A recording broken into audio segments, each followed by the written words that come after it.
ಹೇಮಾವತಿ ಹೋರಾಟಗಾರರಿಗೆ ಪೊಲೀಸರು big shock ಕೊಟ್ಟಿದ್ದಾರೆ. ಕೆನಾಲ್ ಕಾಮಗಾರಿ ವಿರೋಧಿಸಿ ಪ್ರತಿಭಟನೆ ನಡೆಯಿತು ನಿನ್ನೆ. ಪ್ರತಿಭಟನೆಯಲ್ಲಿ ಭಾಗಿಯಾದವರ ವಿರುದ್ಧ ಕೇಸ್ ದಾಖಲು ಮಾಡಿಕೊಳ್ಳಲಾಗಿದೆ. ನೋಡಿ, ನಿನ್ನೆ ದೊಡ್ಡ ಮಟ್ಟದ ಪ್ರತಿಭಟನೆ ಆಯಿತು.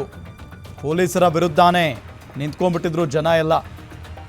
ಅದಾದ ನಂತರ ಇವತ್ತು ರೈತ ಹೋರಾಟಗಾರರ ಮೇಲೆ ಎಫ್ಐಆರ್ ಅಸ್ತ್ರವನ್ನ ಪ್ರಯೋಗ ಮಾಡಿದೆ ಖಾಕಿ. ಜಿಲ್ಲಾಡಳಿತದಿಂದ ರೈತರ ಮೇಲೆ ಗದಾ ಪ್ರಹಾರ.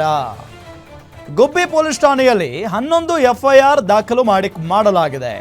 ಪೊಲೀಸರ ಮೇಲೆ ಕಲ್ಲು ತೂರಾಟ ನಡೆಸಿದ್ದ ಪ್ರತಿಭಟನಾಕಾರರು ಹಿಟಾಚಿಯಿಂದ ಬೃಹತ್ ಗಾತ್ರದ ಪೈಪ್ಗಳನ್ನ ಪುಡಿ ಮಾಡಿ ಹಾಕಿದ್ರು.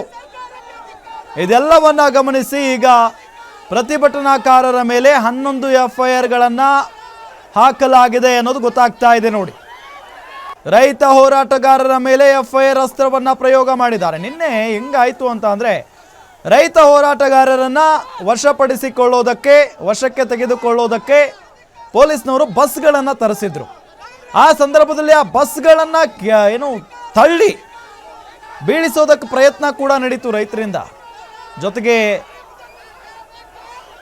ಆ ಚಕ್ರಗಳ ಗಾಳಿಯನ್ನ ಕೂಡ ತೆಗೆದುಬಿಟ್ರು. ಇದರಿಂದ ದೊಡ್ಡ ಮಟ್ಟದ ಆಕ್ರೋಶವೂ ಕೂಡ ವ್ಯಕ್ತವಾಯಿತು. ಡೀಟೇಲ್ಸ್ ಕೊಡ್ತಾರೆ ನಮ್ಮ ತುಮಕೂರು ರಿಪೋರ್ಟರ್ ಯೋಗೇಶ್.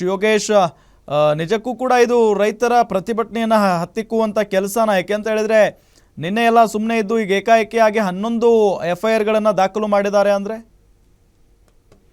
ಕಳೆದ ನಿನ್ನೆ ನಡೆದಂತ ಹೋರಾಟದ ಹಿನ್ನೆಲೆಯಲ್ಲಿ ಪೊಲೀಸರ ಮೇಲೆ ಹಲ್ಲೆ ಆಯಿತು. ಮತ್ತೆ ಹೇಮಾವತಿ ನಾಲೆಯನ್ನ ಕಾಮಗಾರಿ ಅಡ್ಡಿಪಡಿಸಿರೋ ಅನ್ನೋ ಕಾರಣಕ್ಕಾಗಿ 11 ಎಫ್ಐಆರ್ಗಳನ್ನ ಹಾಕಿದ್ದಾರೆ. ಅದರಲ್ಲಿ ಶಾಸಕರ ವಿರುದ್ಧ ತುಮಕೂರು ನಗರ ಶಾಸಕ ಜ್ಯೋತಿ ಗಣೇಶ್, ಗ್ರಾಮಾಂತರ ಶಾಸಕ ಸುರೇಶ್ ಗೌಡ, ಮತ್ತೆ ಮುಖಂಡ ದಿಲೀಪ್, ಮತ್ತೆ ತುರುವೇಕೆರೆ ಶಾಸಕ ಎಂ ಟಿ ಕೃಷ್ಣಪ್ಪ ಸೇರಿದಂತೆ ಒಂದಷ್ಟು ಶಾಸಕರ ಮೇಲೆ ಎಫ್ಐಆರ್ ನ ದಾಖಲು ಮಾಡಲಾಗಿದೆ. ಇದರಲ್ಲಿ ವಿವಿಧ ಮಠಾಧೀಶರ ಹೆಸರು ಕೂಡ ಉಲ್ಲೇಖ ಮಾಡಿದ್ರೆ ಸ್ಪಷ್ಟವಾಗಿ ಅದನ್ನ ಹೇಳಿಕೆಯನ್ನ ಸ್ಪಷ್ಟಪಡಿಸ್ತಾ ಇಲ್ಲ ಪೊಲೀಸ್ ಇಲಾಖೆ.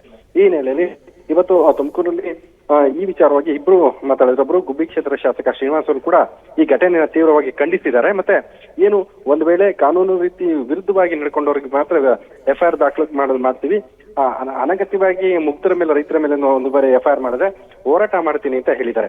ಮತ್ತೆ ಶ್ರೀನಿವಾಸ್ ಅವರು ನಿನ್ನೆ ಆದಂತ ಘಟನೆ ಬಗ್ಗೆ ನಿನ್ನೆ ಬೆಂಗಳೂರಿನಲ್ಲಿ ಡಿ ಕೆ ಶಿವಕುಮಾರ್ ಅವ್ರನ್ನ ಭೇಟಿ ಮಾಡೋಕೆ ಯತ್ನ ಮಾಡಿದ್ದಾರೆ. ಆದ್ರೂ ಅವರು ಮೀಟಿಂಗ್ ಅಲ್ಲಿ ಇದ್ದವ್ರ ಕಾರಣಕ್ಕೆ ಮತ್ತೆ ಅವರಿಗೆ ಹುಷಾರಿಲ್ಲ ಅನ್ನೋ ಕಾರಣಕ್ಕಾಗಿ ವಾಪಸ್ ಬಂದಿದ್ದಾರೆ.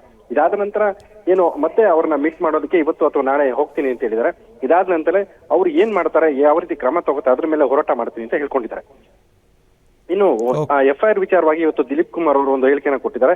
ವಿವಿಧ ಮಠಾಧೀಶರು ಸೇರಿದಂತೆ ದಾಖಲು ಮಾಡಿದೆ, ಅದು ಕೂಡಲೇ ವಾಪಸ್ ಪಡಿಬೇಕು ಅಂತ ಒತ್ತಾಯ ಮಾಡಿದ್ರೆ, ಇಲ್ಲಾಂದ್ರೆ ನಾವು ಸಾಕಷ್ಟು ಹೋರಾಟ ಮಾಡ್ತೀವಿ ಅಂತ ಕೂಡ ಎಚ್ಚರಿಕೆಯನ್ನ ಕೊಟ್ಟಿದ್ದಾರೆ. ಓಕೆ, ಥ್ಯಾಂಕ್ ಯು ತಮ್ಮೆಲ್ಲ ಮಾಹಿತಿಗಾಗಿ.